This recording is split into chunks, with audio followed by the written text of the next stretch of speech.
رسول کریم صلی اللہ علیہ وآلہ وسلم نے ارشاد فرمایا، میں تمہیں ایسی عبادت نہ بتاؤں کہ جس کو کرنا بہت ہی آسان ہے اور بدن پر وہ بوجھل نہیں ہے، بدن پر وہ ہلکی ہے۔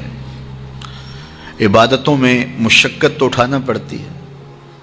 آپ نماز پڑھنا چاہیں گے تو آپ کو وضو کرنا پڑے گا ٹھنڈے پانی سے، چل کے مسجد جانا پڑے گا، رکوع و سجود ہوں گے۔ روزہ رکھنا ہے تو آپ کو دن بھر کی بھوک کاٹنی پڑے گی، زکوٰۃ دینی ہے، صدقہ کرنا ہے، خون پسینے کی کمائی سے پیسے جدا کرنے پڑیں گے، حج کرنا ہے تو بہت زیادہ مشقت اٹھانی پڑے گی۔ جتنے بھی اعمال ہیں خیر کے، اچھائی کے، ان میں بہت زیادہ مشقت اٹھانا پڑتی ہے۔ یہ طالب علم یہاں پڑھ رہے ہیں، 8 سال کا چلہ کاٹ رہے ہیں، معلمین پڑھا رہے ہیں، صبح تہجد سے اٹھتے ہیں اور شام تک ایک وظیفے میں لگے ہیں، علماء ہیں کام کر رہے ہیں، بہت سارے لوگ، کتنے مشقت والے کام ہیں، تب اللہ کی رضا جا کے نصیب ہوتی ہے۔ لیکن میرے حضور نے فرمایا تمہیں ایک ایسا عمل نہ بتا دوں جس میں بدن بھی نہیں تھکتا اور ہے بھی بڑا آسان؟ اللہ اکبر! فرمایا وہ عمل کون سا ہے؟ الصمت و حسن الخلق، خاموشی اور اچھے اخلاق۔ زیادہ بولنے سے بہتر ہے خاموش رہو، خاموشی میں نجات بھی ہے، ثواب بھی ہے۔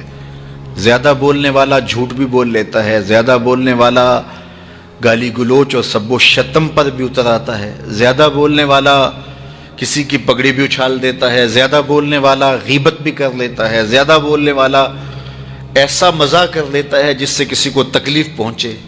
زیادہ بولنے والے سے بہت ساری غلطیاں ہو جاتی ہیں، جو تھوڑا بولے اس سے غلطیاں کم ہوتی ہیں، چونکہ انسان کے زیادہ گناہ جو ہے وہ اس کی زبان کی وجہ سے ہوتے ہیں۔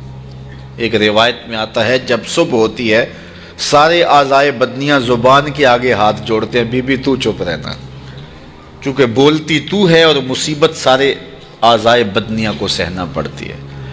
تو یہ زبان جو ہے اس کی وجہ سے زیادہ گناہ ہوتے ہیں، یا زبان کی وجہ سے، یا انسان کی عصمت کا جوہر جب لٹتا ہے تو پھر اس کے پلے کچھ نہیں رہتا۔ اس لیے میرے حضور نے ارشاد فرمایا، جو تمہاری 2 ٹانگوں کے درمیان اور جو 2 جبڑوں کے درمیان زبان، ان دونوں کی مجھے تم ضمانت دے دو، میں محمد تمہیں جنت کی ضمانت دے دیتا ہوں۔ تو فرمایا کہ میں تمہیں ایسا عمل نہ بتا دوں کہ جو بہت ہی آسان ہے، اور وہ کیا ہے؟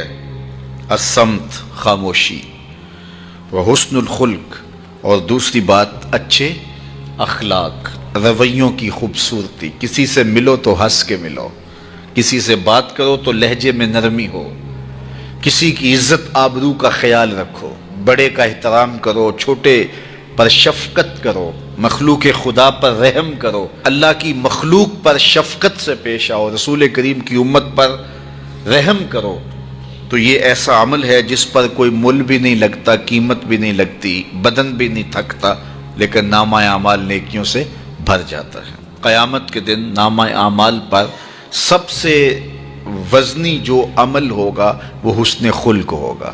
حضور نے فرمایا کہ بیہودگی اور فحش کلام کرنا، یہ سب کچھ جو ہے، تو فرمایا یہ اسلام میں سے نہیں ہے، اور بہترین اسلام وہ ہے جس میں خلق اچھے ہوں۔ حضور نے ارشاد فرمایا کہ جو حسن خلق ہے یہ گناہوں کو اس طرح مٹا دیتا ہے جس طرح جو مصفہ پانی ہوتا ہے، اچھا پانی ہوتا ہے، وہ بدن سے میل کچیل اتار دیتا ہے، اور جو برے اخلاق ہیں وہ عمل کو اس طرح فاسد اور ضائع کر دیتے ہیں جس طرح شہد کے اندر سرکہ ڈال دیا جائے تو شہد صحیح نہیں رہتا۔ تو عمل اچھے ہیں لیکن بدخلقی ان اعمال کی بربادی کا سبب اور ذریعہ بن جاتی ہے۔ اللہ جل شانہ ہمیں معاملات کے اندر خوبصورتیاں نصیب فرمائے، رفق، نرمی نصیب کرے، معاف کر دینے کی توفیق نصیب کرے۔ رزق کمانے کے جو مقاصد ہیں وہ بہت سارے ہو سکتے ہیں، لیکن شریعت میں کاروبار کرنے کے، رزق روزی کمانے کے بنیادی مقاصد 3 ہیں۔ پہلا مقصد اپنے آپ کو سوال سے بچانا. دوسرا مقصد اپنے آپ کو حرام سے بچانا. تیسرا مقصد اپنی اولاد کی کفالت کرنا. یہ بنیادی مقاصد ہیں جن کے لیے رزق کمانا، روزی کمانا ہمارے اوپر لازم ہو جاتا ہے.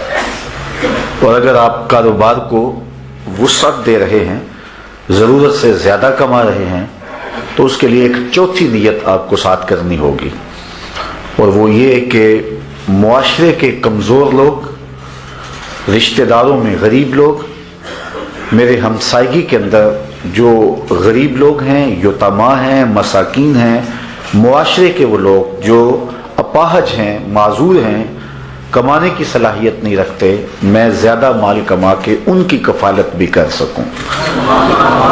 ان 4 مقاصد کو ذہن میں رکھ کر کے جو رزق کمایا جائے گا وہ دنیا نہیں ہوگی، عین دین ہوگا.